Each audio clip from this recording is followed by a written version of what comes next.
going through the EDEXCEL GCSE Mathematics Paper 1 Higher for November 2021. Today I'll be going through question 8. Question 8 reads as follows. Solve squared equals 5x plus 24. So I've just written the equation here. So it's a quadratic, and so I need to rearrange to get equals 0. Now at first glance you might say that you want to subtract x squared, but then that will give me a negative coefficient of x squared, and that would not work as easily. So I will move 5x and 24, which will give me x squared minus 5x minus 24 equals 0. And now I need to factorize. But to factorize, I need to know the factors of the c value. So the c value is minus 24.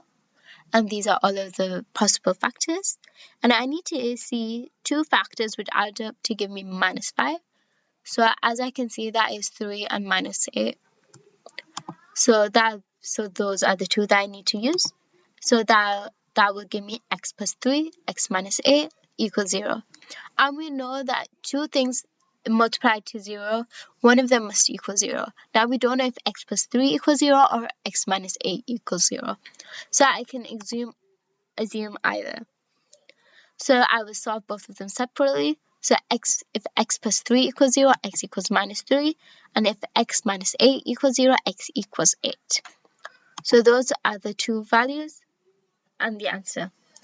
Like and subscribe for more.